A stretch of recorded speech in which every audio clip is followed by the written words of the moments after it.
ચંપાવતી નગરીનો માહિષ્મત નામનો રાજા હતો. તેને 4 પુત્રો હતા અને તે રાજા અતિ ધર્મવાળો હતો અને 3 પુત્રો પણ હંમેશા પિતાને અનુસરનારા હતા. પણ 4માં મોટો પુત્ર લુંપક, દુરાચારી, વ્યભિચારી, માંસાહારી અને કુકર્મી હતો. સાધુ, બ્રાહ્મણ અને વિષ્ણુ ભક્તનો દ્રોહી હતો. તેથી પિતાએ અને નગરજનો સંબંધીજનોએ તેનો ત્યાગ કર્યો અને રાજાએ તેને રાજ્યમાંથી કાઢી મૂક્યો. તેથી હવે મારું કોઈ સહાયક નથી એમ જાણી એકલો જ વનમાં ગયો. દિવસે વનમાં રહેતા જીવોની હત્યા કરીને દેહ નિર્વાહ કરતો અને રાત્રે તે જ શહેરમાં આવીને લૂંટફાટ કરતો. માણસોને મારી નાખતો, ભંજવાળ કરી જતો. ક્યારેક કોઈ પકડી લેતા છતાં રાજપુત્ર જાણીને છોડી દેતા. અને વનમાં જ્યાં રહેતો ત્યાં એક પુરાતન પીપળો હતો, તેથી તે સ્થળ પવિત્ર હતું. તેમાં રહેતા લુંપકને માગસર મહિનાના કૃષ્ણ પક્ષની દસમને દિવસે શરીરમાં અતિશય ટાઢ ઉપડી અને તેની પાસે ઓઢવા પહેરવા પણ કાંઈ હતું નહીં. તે દિવસે બપોરમાં જીવ હત્યા કરીને કાંઈક ખાધું, પણ ટાઢની પીડાથી અશક્ત થયેલો હોવાથી સાંજે ખાધા પીધા વિના એમનેમ પીપળા નીચે પડી રહ્યો. રાત્રે નિંદ્રા તો આવી જ નહીં. બીજે દિવસે બપોરે સૂર્યના તાપથી કંઈક ટાઢ ઓછી થઈ એટલે ધીમે ધીમે આહાર માટે જંગલમાં ફરવા માંડ્યો. પણ કોઈ જીવની હત્યા કરવાની શક્તિ નહીં હોવાથી નીચે ખરી પડેલા થોડાક ફળો લઈને પીપળા પાસે આવ્યો. પરંતુ ફરીવાર સાંજે ટાઢ પડતી હોવાથી શક્તિ રહિત થઈ ગયેલો એટલે ખાવાની હિંમત ચાલી નહીં. ફળોને પીપળાના થડ પાસે મૂકીને, હે પ્રભુ, આ ફળો તમો આરોગો અને મારી ઉપર કૃપા કરો એમ કહીને એમને એમ પડી રહ્યો. પણ નિંદ્રા તો આવી જ નહીં. અને એમ દુઃખમાં ને દુઃખમાં રાત વીતી ગઈ અને સવાર થઈ. જ્યારે મધ્યાહનનો સમય થવા આવ્યો ત્યારે કંઈક ટાઢ ઓછી થઈ અને એવી રીતે તેનાથી અજાણતા એકાદશીનું વ્રત થઈ ગયું.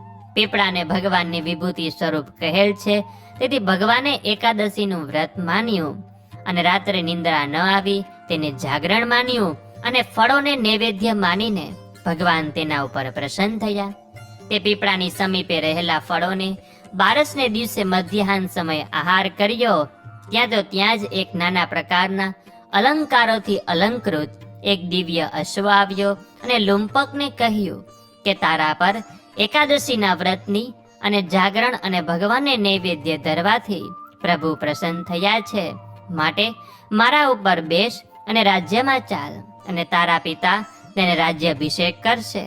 તે માટે ધર્મથી રાજ્યનું પાલન કરજે. આવું અશ્વનું વચન સાંભળીને વિસ્મય પામીને અશ્વ પર બેઠો. ત્યાં તો તેનું શરીર સ્વભાવ બદલાઈ ગયું ને રાજ્યમાં જઈને પોતાના પિતા પાસે ઊભો રહીને પગે લાગ્યો. પોતે કરેલા કુકર્મોની માફી માંગી એટલે પિતાએ પ્રસન્ન થઈને તેને રાજ્ય સોંપ્યું અને ધર્મથી હંમેશા પ્રજાનું પાલન કરવા લાગ્યો. અને એમ જાણ્યું કે આ બધું એકાદશી વ્રતનો જ પ્રભાવ છે. એમ જાણીને હંમેશા પોતાની પત્નીની સાથે એકાદશીનું વ્રત, ભગવાનનું પૂજન, દાન પુણ્ય વગેરે પ્રેમ શ્રદ્ધાથી કરતો હતો. ધર્મવાળો પુત્ર થયો. ધન ધાન્ય વગેરે સંબંધી સુખ ભોગવી વૃદ્ધ અવસ્થામાં રાજ્ય પુત્રને આપીને પત્નીની સાથે વનમાં જઈ તપ કરી અંતે ભગવાનને વૈકુંઠ ધામ પામ્યો. તો આ રીતે માગસર મહિનાના વદ પક્ષની કૃષ્ણ પક્ષની સફલા એકાદશીની વ્રત કથા છે કે જે આપણે સૌ લોકોએ સાંભળી.